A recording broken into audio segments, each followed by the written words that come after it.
Hi friends, welcome to my channel. இன்றைக்கி நம்ம வீடியோக்குள்ளே போகிறதுக்கு முன்னாடி ஒரு சின்ன கேள்வி உங்ககிட்ட. இப்போது நம்ம ஒரு ரோட்டில் இறங்கி உங்களுக்கு அம்பானி தெரியுமா, அவர் என்ன பண்ணார், அவர் எந்த கம்பெனி ஓனர் அப்படின்னு கேட்டிங்கன்னா, இப்போ இருக்க ஜெனரேஷன் பார்த்திங்கன்னா தெரியுமே, அவர் தானே ஜியோ கம்பெனி ஓனர் அப்படின்னு சொல்லி முகேஷ் அம்பானியை சொல்லுவாங்க. இதே கொஞ்சம் லேட்டர் பீரியடில் போய் கொஞ்சம் வயசானவங்கிட்ட போய் கேட்டிங்க அப்படின்னா, உங்களுக்கு அம்பானி தெரியுமா, அவர் என்ன பண்ணார் அப்படின்னு கேட்டிங்கன்னா, தெரியுமே, திருபாய் அம்பானி, அவர் வந்து ரிலையன்ஸ் கம்பெனியை ஓன் பண்ணார் அப்படின்னு சொல்லிட்டு முகேஷ் அம்பானியோட அப்பாவை பற்றி சொல்லுவாங்க. ஆனால் இவங்க ரெண்டு பேருக்கு நடுவில் அனில் அம்பானி அப்படின்னு ஒருத்தர் இருக்கார். இது வந்து நிறைய பேருக்கு தெரிஞ்சாலும் அவர் என்ன ஆனார், அவரையும் இவங்க ரெண்டு பேர் மாதிரியே சக்ஸஸ்ஃபுல்லாக இருக்க முடியல அப்படின்ற கதை நிறைய பேருக்கு தெரியாது. அந்த கதையை தான் நம்ம இன்றைக்கி பார்க்க போகிறோம். வாங்க வீடியோக்குள்ளே போகலாம். அனில் அம்பானி இவர் வந்து பார்த்திங்கன்னா ஜூன் 4, 1959 திருபாய் அம்பானியோட ரெண்டாவது பையனை வந்து பிறக்கிறாரு. இவர் வந்து எல்லா அம்பானி மாதிரியும் இல்லை, இவர் கொஞ்சம் டிஃப்ரெண்ட்டாக இருக்கார். ஏன்னா எல்லா அம்பானி வர ஜென்ரேஷனும் வந்து பார்த்திங்கன்னா படிப்பில் வந்து ரொம்ப வீக்காகவே இருந்திருக்காங்க. ஆனால் இவர் எல்லாத்துக்கும் ஆப்போசிட்டாக வந்து டாப்பராக இருந்திருக்கார். ஸ்கூலில் டாப்பராக இருந்திருக்கார், காலேஜில் டாப்பராக இருந்திருக்கார், இப்படி எல்லாத்தையும் டாப்பராக இருந்திருக்காரு. அதனால இவர் வந்து திருபாய் அம்பானியோட ஒரு செல்ல பையனாகவே வாழ்ந்துட்டு வந்திருக்கார் சின்ன வயசுலேருந்தே. இப்படி செல்ல பையனாக வளர அனில் அம்பானி வந்து பார்த்திங்கன்னா அவரோட பேச்சுலர் டிகிரி வந்து பிஎஸ்சியில் முடிக்கிறாரு. பிஎஸ்சியில் முடிச்சுட்டு என்ன பண்ணுறாரு அப்படின்னு பார்த்தீங்கன்னா யோசிக்கிறாரு, என்ன பண்ணலாம் அப்படின்னு யோசிக்கும் போது அவர் ஐடியா பண்ணுறாரு, நம்ம வந்து எம்பிஏ பண்ணுவோம். நம்ம அப்பா வந்து பிஸ்னஸ் ஃபீல்டில் இருக்கார், நம்ம எம்பிஏ படிச்சுட்டு அந்த பிஸ்னஸ் ஃபீல்டில் நுழைஞ்சோன்னா இன்னும் நம்ம வந்து டாமினேட் பண்ணலாம், அந்த பிஸ்னஸ் ஃபீல்டை நம்ம அப்பா டாமினேட் பண்ணதோட அதிகமாக டாமினேட் பண்ணலாம் அப்படின்னு ஐடியா பண்ணுற அனில் அம்பானி என்ன பண்ணுறாருன்னா யூஎஸ் போகிறாரு இந்த எம்பிஏ படிக்கிறதுக்காக. அங்கே போனோடனே ஃபஸ்ட்டு ஸ்டார்டிங் ஸ்டேஜில் வந்து ரொம்ப தடுமாறி இருக்கார். ஏன்னா புது இடம், புது அட்மாஸ்பியர், அதை அடாப்ட் பண்ணிக்கிறதுக்கு ரொம்ப கஷ்டப்பட்டிருக்காரு. ஆனால் கொஞ்ச நாளில் வந்து அதையும் சரி பண்ணிவிட்டு அந்த காலேஜில் வந்து டாப்பராக ஆகிட்டுருக்காரு. இவர் வந்து பார்த்திங்கன்னா ஃபைனல் இயரில் ஃபைனல் எக்ஸாம் முடித்த உடனே வந்து அன்றைக்கே வந்து ஃப்ளைட் ஏறி இந்தியாவுக்கு வந்துடுறாரு. இப்படி அமெரிக்காவிலேருந்து இந்தியாவுக்கு வர அனில் அம்பானி பார்த்திங்கன்னா நம்ம வந்து ரிசல்ட் வர வரைக்கும் ஜாலியாக ஊரில் இருப்போம், ரெஸ்ட் எடுத்துகிட்டு ஃப்ரெண்ட்ஸோட ஊர் சுற்றி ஜாலியாக இருப்போம் அப்படின்னு பிளான் பண்ணிகிட்டே வராரு. அந்த பிளானில் வந்து மண்ணள்ளி கொட்டுற விதமாக வந்து அவங்க அப்பா திருபாய் அம்பானி என்ன சொல்கிறாரு அப்படின்னு பார்த்தீங்கன்னா, நீ உடனே அகமதாபாத் கிளம்பு, அங்கே இருக்க நம்ம நெசவு தொழிலில் பார்த்துக்கிறதுக்கு ஆள் இல்லை, நீ போய் பார்த்துக்கோ அப்படின்றாரு. அதுக்கு அனில் என்ன சொல்கிறாருன்னா, நான் இப்போ தான் ஊர்லேருந்து வந்திருக்கேன், நான் கொஞ்சம் ரெஸ்ட் எடுக்கணும், நான் ஃப்ரெண்ட்ஸ்லாம் கூட சுற்றலாம், ரிசல்ட் வரைக்கும் அப்படின்னு பிளான் பண்ணியிருக்கப்பா அப்படின்னு சொல்கிறாரு. அதுக்கு திருபாய் என்ன சொல்கிறாருன்னா, ரெஸ்ட்லாம் அப்புறம் எடுத்துக்கலாம்டா, இப்போ வந்து பிஸ்னஸ் தான்டா முக்கியம், நீ ரெஸ்ட்லாம் வந்து எல்லாம் சாதிச்சுட்டு வயசான பிறகு நிறைய எடுத்துக்கலாம் ரெஸ்ட்டு, இப்போ பிஸ்னஸ் தான் முக்கியம், வாடான்னு சொல்லி ஃபோர்ஸ் பண்ணி அகமதாபாத் அனுப்பி வைக்கிறாரு. அப்போட ஃபோர்ஸ் தாங்க முடியாமல் இவர் அகமதாபாத்துக்கு போகிறார். அகமதாபாத்துக்கு போனால் அங்கே அவருக்கு இதோட பெரிய தலைவலி ஒன்று காத்துட்ருக்கு. அவர் யார் அப்படின்னு பார்த்தீங்கன்னா நம்ம திருபாயோட அண்ணன். அவர் தான் வந்து அங்கே இருக்க எல்லா அட்மினிஸ்ட்ரேஷன் வேலையும் பார்த்துட்டு இருந்திருக்காரு. ஏன்னா அந்த வேலையில் வந்து அந்த நெசவு தொழிலில் வந்து அவருக்கு அவ்வளோ எக்ஸ்பீரியன்ஸ் இருந்திருக்கு. அதனால் அங்கே வந்து அட்மினிஸ்ட்ரேஷன் லெவலில் வந்து அவர் வந்திருக்காரு. நம்ம அனில் அம்பானி வந்து படிச்சுட்டு வந்து அங்கே புது புது ஐடியா சொல்லுவோம், அவர் வந்து அதை எதிர்த்துருக்காரு. இதெல்லாம் செட் ஆகாது, இந்த தொழிலை பற்றி உனக்கு என்ன தெரியும், ஏன் எக்ஸ்பீரியன்ஸ் இவ்வளோ, இதெல்லாம் வேலைக்கு ஆகுதுன்னு அப்படியே மாறி மாறி அவங்க கருத்தை ஒருத்தர் வந்து எதிர்க்கிற மாதிரி போயிட்டே இருந்திருக்காங்க. இப்படி மாறி சண்டை போட்டுருக்காங்க. கம்பெனியாக அங்கே வேலை செய்கிறவங்க கவனிக்காமல் விட்டுட்டுருக்காங்க. இது வந்து எங்கே போய் முடிச்சிருக்காருன்னு பார்த்தீங்கன்னா, அந்த கம்பெனியை வந்து ஸ்ட்ரைக் பண்ண ஆரம்பிச்சிருக்காங்க அங்கே வேலை செய்கிறவங்களாம். இதை கேட்டவுடனே திருபாய் அம்பானி வந்து ரொம்ப ஷாக் ஆகிறாரு. என்னடா அண்ணன் இருந்தோம், நம்ம பையன் இருந்தோம், இப்படி ஆயிடுச்சு அப்படின்னு ஃபீல் பண்ணுறாரு. இதுக்கு நடுவில் வந்து மாறி ரெண்டு பேரை குறை சொல்லிக்கிறாங்க. பையன் என்ன சொல்கிறாருன்னா உங்கள் அண்ணன் தான் காரணம் அப்படின்றாரு, அண்ணன் என்ன சொல்கிறாங்க உங்கள் பையன் தான் காரணம் அப்படின்னு சொல்கிறாங்க. மாறி குறை சொல்லிக்கும். திருபாய்க்கு என்ன பண்ணுறதே தெரியல, அவர் ரொம்ப குழப்பத்தில் இருக்கார். பையனை சமாதானப்படுத்துறதா இல்லை அண்ணனை சமாதானப்படுத்துறா அப்படின்னு சொல்லிட்டு ஒரு குழப்பத்தில் இருக்கும்போது தான் நம்ம திருபாயோட அண்ணன் வாலண்டியராக வந்து, இல்லைப்பா இனிமேல் நான் தொழிலுக்கு வரல, உங்கள் பசங்களாம் வந்துட்டாங்க, நீ அவங்கள வச்சே பார்த்துக்கோ, நான் இந்த நிறுவனத்தை விட்டு போகிறேன் அப்படின்னு சொல்லிட்டு அவர் வந்து அந்த வேலையை விட்டு போயிடுறாரு. இப்படி திருபாயோட அண்ணன் வந்து அந்த வேலையை விட்டு போனதுனால அனிலுக்கு மொத்த கண்ட்ரோல் வருது. அதனால் அனில் சந்தோஷப்படுறாரு. யாரை கிடையாது என் மேலே, நம்ம தான் இந்த கம்பெனி வந்து டேக் ஓவர் பண்ண போகிறோம், நம்மளோட ஐடியாவை வந்து இம்ப்ளிமெண்ட் பண்ணலாம், புது வளர்ச்சியெல்லாம் உருவாக்கலாம் அப்படின்னு நினச்சிட்டு இருக்கும்போது தான் ஒரு புது வில்ல என்ட்ரி கொடுக்குறாரு. அவர் யார் அப்படின்னு பார்த்தீங்கன்னா வேறு யார் கிடையாது, அவரோட அண்ணன் முகேஷ் அம்பானி தான். முகேஷ் அம்பானி வந்து பார்த்திங்கன்னா இவரோட வயசில் மட்டும் சீனியர் கிடையாது, பிஸ்னஸ்லையும் இவரோட சீனியர். ஏன்னா இவர் வந்து படிக்கிற டைமில் வந்து படிப்பு அப்படின்னு சுற்றிட்டே இருந்திருக்காரு. ஆனால் முகேஷ் என்ன பண்ணியிருக்காருன்னா, படிச்சுட்டு கொஞ்சம் நேரத்தை வந்து அவரோட கம்பெனிலேயே செலவு பண்ணியிருக்காரு. அதனால் பிஸ்னஸ் நாலேஜ் அவருக்கு அந்த ஆரம்பத்துலேருந்தே இருந்திருக்கு. இந்த மாதிரி டைமில் தான் வந்து ரிலையன்ஸ் என்ன பிளான் பண்ணுறாங்க அப்படின்னு பார்த்தீங்கன்னா, பாலியஸ்டர் அப்புறம் கெமிக்கல் ப்ரொடக்ஷன் இந்த ஃபேக்ட்ரி ஆரம்பிக்கலாம் அப்படின்னு பிளான் பண்ணுறாங்க. பிளான் பண்ணி அதுக்கான வேலையெல்லாம் வந்து ஆரம்பிச்சிட்டே வராங்க. இந்த வந்து பாலியஸ்டர் அப்புறம் கெமிக்கல் ப்ரொடக்ஷன் ஆரம்பிக்க போகிற விஷயம் வந்து நம்ம அமெரிக்காவில் இருக்க முகேஷ் அம்பானிக்கு வந்து தெரிஞ்சிருது. முகேஷ் அம்பானி பார்த்திங்கன்னா அப்போ தான் வந்து நம்ம பாம்பேயில் இருக்க இன்ஸ்டியூட் ஆஃப் கெமிக்கல் டெக்னாலஜியில் பிடெக் இன் கெமிக்கல் டெக்னாலஜி முடிச்சுட்டு எம்பிஏ பண்ணுறதுக்காக யூஎஸ்ஏ போயிருக்காரு. இந்த நியூஸ் அவருக்கு தெரிஞ்ச உடனே அவங்க அப்பா திருபாய்க்கு ஃபோன் பண்ணுறாரு. அப்பா அந்த மாதிரி பாலிஸ்டர் அப்புறம் கெமிக்கல் ப்ரொடக்ஷன் ஃபேக்ட்ரி ஆரம்பிக்க போகிறீங்களாமே, எனக்கு பாலிஸ்டர் ப்ரொடக்ஷனை வந்து ஸ்டார்டிங்லேருந்து பார்க்கணும், எனக்கு ஆர்வமாக இருக்குது அந்த பிஸ்னஸ் ஸ்டார்ட் பண்ணுறதுல, அதனால் நான் வர வரைக்கும் அந்த பிஸ்னஸை கொஞ்சம் தள்ளி வைங்க அப்படின்னு சொல்லியிருக்காரு. அதுக்கு திருபாய் என்ன சொல்லியிருக்காருன்னா, நீ வர வரைக்கும் நான் இந்த பிஸ்னஸ் தள்ளி போட முடியுமா, இந்த பிஸ்னஸோட ஒர்த் இருக்கும் போது நான் ஸ்டார்ட் பண்ணணும், அப்போ தான் லாபம் எடுக்க முடியும் அப்படின்னு சொல்லியிருக்காரு. அப்போ வந்து பார்த்திங்கன்னா இங்கே தான் வந்து நம்ம அனிலுக்கும் முகேஷ்க்கும் ஒரு பெரிய டிஃப்ரென்ஸ். நம்ம அனில் என்ன பண்ணுறாரு, எக்ஸாம் முடிச்சுட்டு ஊருக்கு வந்தோன்னா நான் ரெஸ்ட் எடுக்க போகிறேன் அப்படின்னு சொல்கிறாரு. ஆனால் நம்ம முகேஷ் என்ன பண்ணுறாருன்னா, பிஸ்னஸ் ஆரம்பிக்க போகிறாங்க, நம்ம கூட இருந்தால் தான் கற்றுக்க முடியும், நீங்கள் படிப்பை பார்த்தோன்னா அங்கே பிஸ்னஸை கற்றுக்க முடியும்னு சொல்லிட்டு அந்த படிப்பை ட்ராப் பண்ணிட்டு திரும்பி இந்தியாவுக்கு வந்துடுறாரு. இந்தியாவுக்கு வர முகேஷ் அம்பானியை பார்த்து நம்ம திருபாய் வந்து ஷாக் ஆகிறார். என்னடா இவன் பிஸ்னஸ்க்காக வந்து படிப்பை விட்டு வரான் அப்படின்னு சொல்லி மறந்து போயிட்டு அவர் என்ன பண்ணுறாருன்னா, பாலியஸ்டர் அப்புறம் கெமிக்கல் ப்ரொடக்ஷன் கம்பெனி வந்து நீ பார்த்துக்கப்பா அப்படின்னு சொல்லி முகேஷ் கிட்ட கொடுத்துட்றாரு. அப்புறம் நெசவு அப்புறம் டெக்ஸ்டைல் இண்டஸ்ட்ரி இதை வந்து நம்ம அனில் பார்த்துமா அப்படின்னு சொல்லி ரெண்டு பேரும் பிரித்து கொடுத்துட்றாரு. இப்படி பிரித்து கொடுத்து போன டைமில் தான் வந்து பார்த்திங்கன்னா அந்த மிட் ஆஃப் 80 அந்த 80களின் நடுவில் வந்து பார்த்திங்கன்னா நம்ம திருபாய்க்கு வந்து ஸ்ட்ரோக் வந்துடுது. இந்த ஸ்ட்ரோக் வந்த விஷயம் பார்த்திங்கன்னா 1986 February 9ஆம் தேதி வந்து மக்கள் மத்தியில் வந்து காட்டுத்தீ மாதிரி பரவ ஆரம்பிக்குது. மக்கள்லாம் மிரண்டு போகிறாங்க, என்னடா வந்து இவ்வளோ பெரிய ஆளுக்கு இப்படி ஸ்ட்ரோக் வந்துச்சு அப்படின்னு சொல்லி மிரண்டு போகிறாங்க. ஆனால் அவர் வந்து கொஞ்ச நாள்லேயே வந்து ரெக்கவர் ஆகிறார். அதே 1986 டைம்லேயே வந்து ரெக்கவர் ஆகிறார். ஆனால் டாக்டர் என்ன சொல்கிறாங்கன்னா இவர் பெட் ரெஸ்ட்டில் இருக்கணும் அப்படின்னு சொல்கிறாங்க. அதனால் திருபாய் வந்து பெருசாக வந்து பிஸ்னஸ்குள்ளே இன்வால்வ் ஆகலை. அதனால் இவங்க 2 பேர் பசங்க தான் வந்து இந்த பிஸ்னஸ் எல்லாத்தையும் பார்த்துட்டு இருந்திருக்காங்க. முக்கியமான ஆலோசனை மட்டும் திருபாய் கொடுக்குறாரு அப்படின்ற மாதிரியே கண்டிஷன் போயிட்டே இருந்திருக்கு.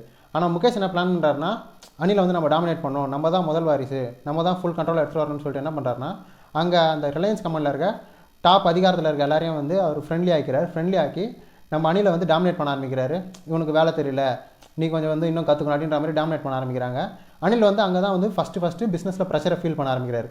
இப்படி பிஸ்னஸில் ப்ரெஷர் ஃபீல் பண்ணுற அனில் என்ன யோசிக்கிறார் அப்படின்னு பார்த்தீங்கன்னா, அப்பா தான் வந்து கம்பெனியோட ஓனர், நானும் அண்ணனும் வந்து ஒரு கௌரவமான பதவியிலேருந்து அப்பாவுக்கு அப்புறம் இது எல்லாத்தையும் பார்த்துக்கணும், இதுதானே முறை அப்படின்னு ஃபீல் பண்ணுற அனிலுக்கு வந்து அண்ணன் பண்ணுறது எதுவுமே சரிப்படல அவர் அப்படின்ற ஒரு மைண்ட் செட்டுக்கு வந்துடுறாரு.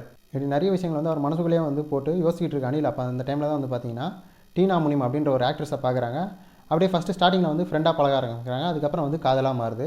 இப்படி காதலாக மாறுற டைமில் தான் வந்து பார்த்தீங்கன்னா நம்ம முகேஷ் அம்பானிக்கு வந்து வீட்டில் ஒரு பொண்ணு பார்த்து கல்யாணம் பண்ணி வைக்கிறாங்க. கல்யாணம் பண்ணி வச்ச உடனே அவங்க அப்பா அம்மாலாம் என்ன டிசைட் பண்ணால் அடுத்து அனிலுக்கு தான் கல்யாணம் பண்ணணும் அப்படின்னு சொல்லி பேச்ச ஆரம்பிக்கும் போது அனில் என்ன சொல்கிறாரு, நான் இந்த மாதிரி ஒரு நடிகையை காதலிக்கிறேன், நான் அவளை தான் கல்யாணம் பண்ணிக்க போகிறேன் அப்படின்னு சொன்னோடனே இவங்க என்ன பண்ணுறாங்கன்னா ஒரு பெரிய எதிர்ப்பு தெரிவிக்கிறாங்க.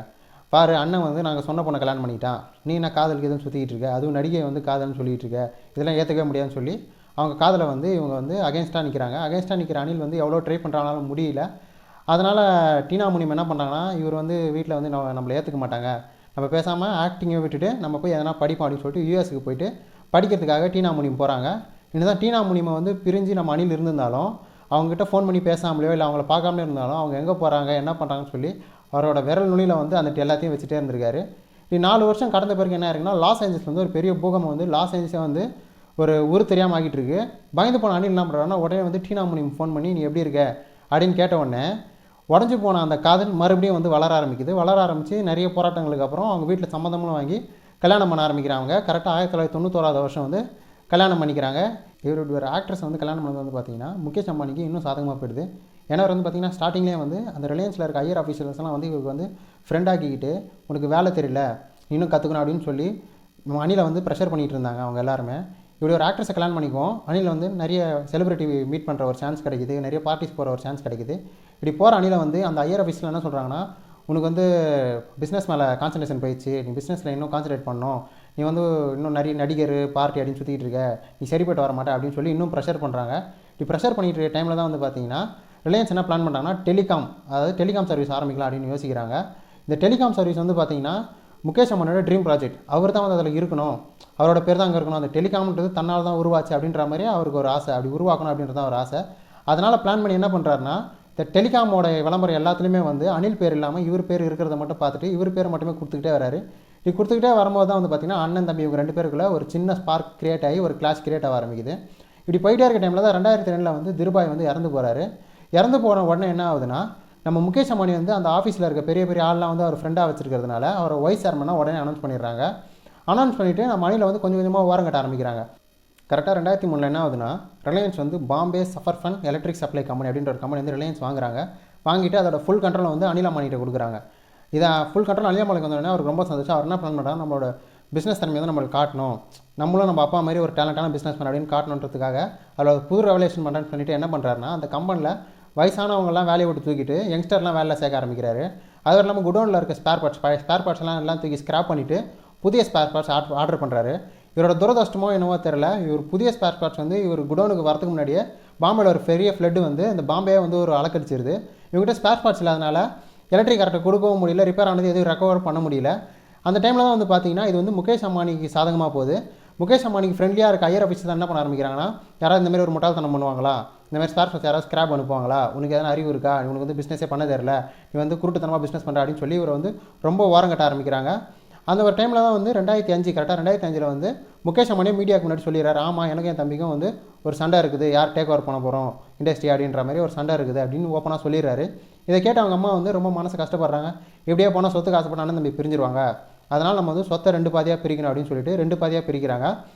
Reliance industry, Indian petrol chemical corporate லிமிட்டடை வந்து முகேஷ் அம்பானிக்கும், Reliance Infocomm, Reliance capital, Reliance energy power plant, இது 3ஐயும் வந்து அனிலுக்கும் வந்து பிரித்து தராங்க.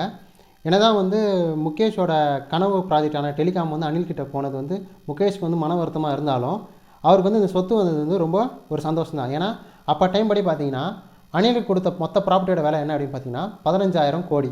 அதே முகேஷுக்கு கொடுத்த ப்ராப்பர்ட்டியோட விலை என்னன்னு பார்த்தீங்கன்னா 90,000 கோடி. அதனால் முகேஷ் வந்து கொஞ்சம் ஹாப்பி அப்படின்னே சொல்லலாம். இந்த சொத்தை பிரிக்கும் போது அவங்க அம்மா வந்து ஒரு உடன்படிக்கை, இவங்க 2 பேருக்குள்ள ஒரு உடன்படிக்கை போடுறாங்க. என்ன அப்படின்னு பார்த்தீங்கன்னா, நீ பண்ணுற பிஸ்னஸ்க்குள்ளே அவன் வரக்கூடாது, ஒரு 10 வருஷத்துக்கு அவன் பண்ணுற பிஸ்னஸ்க்குள்ளே நீ வரக்கூடாது. அப்படின்னா இது சிம்பிளாக சொல்லணும் அப்படின்னா பார்த்தீங்கன்னா, இப்போ வந்து அனில் வந்து ரேஷன் கடை இது அனில் வந்து மளிகை கடை வைக்கிறார் அப்படின்னு பார்த்தீங்கன்னா, முகேஷ் வந்து அதே மளிகை கடை பிஸ்னஸ் பண்ணக்கூடாது ஒரு 10 வருஷத்துக்கு அப்படின்றத கான்செப்ட். அப்படின்ற கான்செப்ட்டில் வந்து இவங்களுக்குள்ள ஒரு உடன்படிக்கை பண்ணிட்டு தான் இந்த சொத்தையே பிரித்து கொடுக்குறாங்க.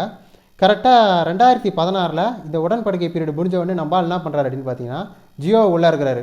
முகேஷ் அம்பானி ஜியோ உள்ளே இருக்கணும் வந்து பார்த்தீங்கன்னா எல்லா கம்பெனியுமே வந்து ஒரு பெரிய லாஸுக்கு போகிறாங்க. ஏன்னா வந்து அப்போலாம் வந்து ஒரு மாதத்துக்கு 1 GB யூஸ் பண்ணிட்டு இருந்தவங்க ஒரு நாளைக்கு 1 GB ஜியோ கொடுக்க ஆரம்பிச்சாங்க. எல்லாம் ஜியோ கன்வெர்ட் ஆக ஆரம்பித்தாங்க.